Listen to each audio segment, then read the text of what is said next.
Hello, this is PalicoPadge and welcome to a short Padge Plays Indie Edition. This is the game Mad Gods, which I came across a couple of days ago. Something I've just been playing in my spare time. It's one of those things it's a clicker. It's a clicker. But it was made in a Ludem Dare. I believe it was Ludem Dare 38, which was about a month ago, and the theme was a small world.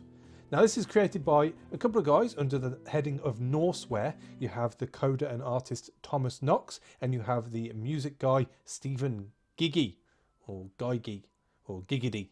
We'll go with Giggity. And yeah, basically, because of the theme, if you're not familiar with Ludem Dare, they get together every, I think it's 2 to 3 months, and it's a game jam, and everyone gets together, coders, musicians, artists, all sorts, get together, and they have to come up with a small game over 72 hours, so the weekend basically, with a common theme. And as I said, this time around it was a small world, and I show you Mad Gods. Now, what is it? What is Mad Gods? Well, I'll read you the description, then we'll jump straight in. Play as the Mad God and wreak havoc on your little city. Create or kill at will. Throw lightning. Summon meteors. Even call in a UFO. Even though these little people suffer relentlessly, they still want to flourish. Watch them multiply and build new homes. Want to kick back and show some mercy? With the more people you let live, the more money you will make, allowing you to cause even more and bigger disasters. Sounds interesting, eh? So let's crack on. Now, I will just say there is a leaderboard here, but you have to be signed up to Game Jolts, which I currently am not. But if you're interested in the scoring system in this game, you can very much so compete with the best of them, if that's how you choose to play this game. So let's get in there. And I welcome you to Mad Gods. So you have your little people running around here. You are the sort of all-seeing, all-doing being. The one that everyone answers to eventually. And as you can see, they have crosses to represent this, because everyone likes to be reminded of the way they died.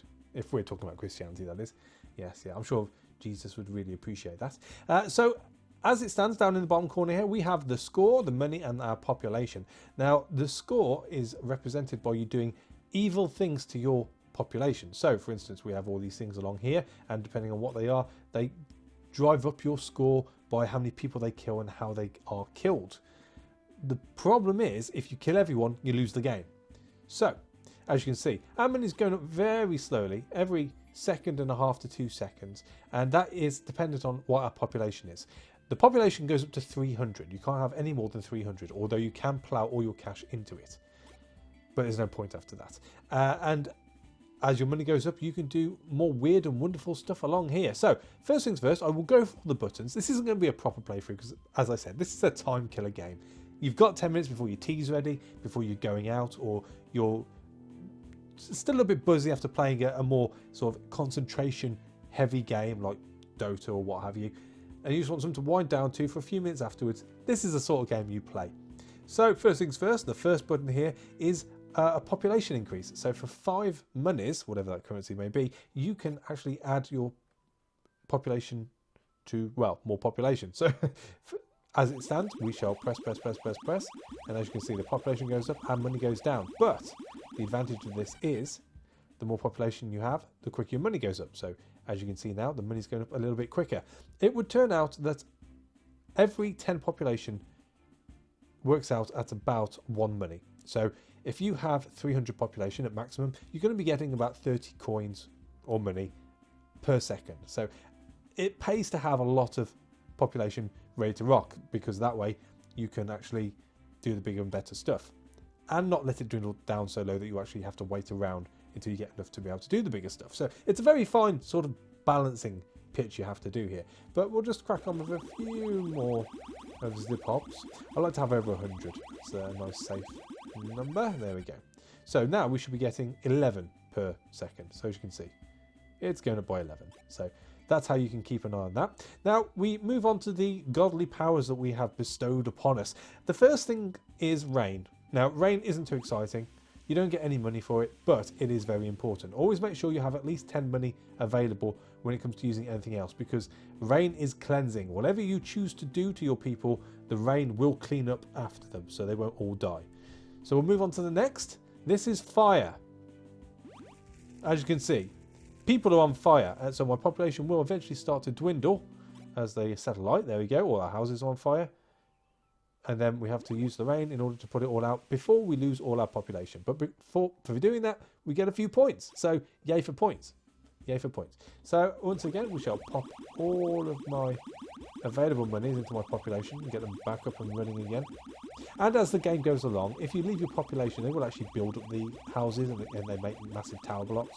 Which again, is pretty cool because it shows a sort of advancement, which I think is nice to see in a little game like this. They could all just be running around doing nothing, but no.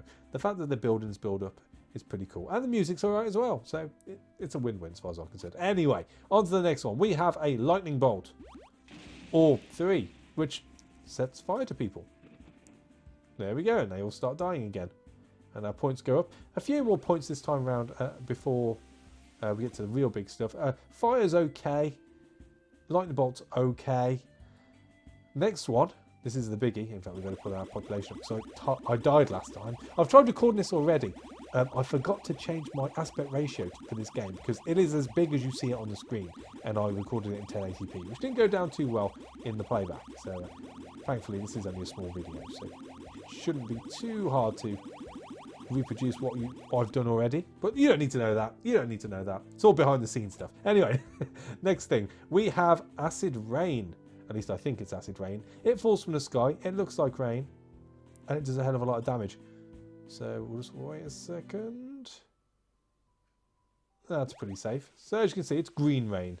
So that falls down and the population dies very, very quickly. Very, very quickly. We're going to stop it there, or else we're all going to die. The acid rain, for some reason, tends to take a bit longer to wash off as opposed to the fire. So keep that in mind if you do choose to use that one. And then the next, well, the next take quite a bit of cash. Again, are we okay?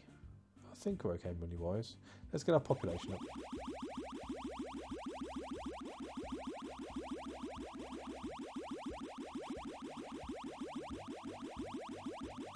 Almost there. In fact, I'll tell you what I will do. I will max out the population. I will get enough cash to be able to show you everything. And then I'll bring this video back in a second. So bear with me. Okay, and we're back. Now, just to fill you in, so you know exactly how long I've had to wait. To get up to 3,000 cash on a population of 300 has taken about 5 minutes. So there you go. Just in case you do want to get to the end and use everything, you know roughly how much you'll be waiting around for. And that is literally me just sitting there waiting for my money to tick over. Now, this is the sort of game which can be left in the background, so why not? Go make yourself a cup of tea or something, pop to the toilet, go hug your parents. You know, just do something to occupy yourself for 5 minutes. And then you can wreak havoc as much as you want. As much as you want. Anyway, talking of wreaking havoc, we are now going to set off a meteor. So let's do that next. Or 3. Wow, that was loud. And as you can see, population dies off pretty quickly. We're going to have to put all that fire out. In fact, that was pretty much half our population in one hit. Not good, not good, but even so. And the score wasn't too high on that one. Now, you'd have thought a massive meteorite coming out of the air, you know, certain destruction, one would argue, you'd get a few more points for it. But hey-ho, I'm not the judge, I guess. I am the jury and executioner, though. God damn it. Or me damn it, should I say. Anyway, we are back up to a population of 300. Here we go. And this one, I'm not quite sure. It looks like a bit of a poo, to be honest with you. Like a bit of a poo sign. But I believe it's like an earthquake, except things come out of the earth as well as rattling everything around and causing fires. I'll just show you. It's easier to show you. Here we go. So fires. And as you can see, points really rack up, but the population doesn't die off that quick. And you have these little brown things pop up. Whatever bloody hell these are. Sort of ruins the look of the city, but hey ho. And that has gone out. Yep, no need to put any water on that, so we'll just fill it back up. But you get mega bucks for that one, as far as your score is concerned. So I like using that one. That's good. I like it a lot. But it does actually kill off a lot of your population and the buildings, more importantly. But it's gradual, so it is very easy to keep an eye on, as opposed to some of these things like the acid rain. When the acid rain goes off, you suddenly lose a hell of a lot of people very, very quickly. And it can be quite hard to judge when to let down the normal rainfall and sort of seize your points, but obviously save a few of your people at the very least. And then just to finish off, we have the UFO. Now the UFO, as far as I'm concerned, for its money, is rubbish. Watch this. He comes down, he picks up about 20 people, you get a smidgen score, and off he goes again. And that's it. No extra money, no extra score, that's it. Is that really worth waiting for? I personally do not think so. I'm much more in favour of the earthquake. I do like the earthquake. No fire this time? Score's going up. No one's dying because there's no fire. I'm just going to carry on till it finishes. Well, that was tip-top. No one died. It's a miracle.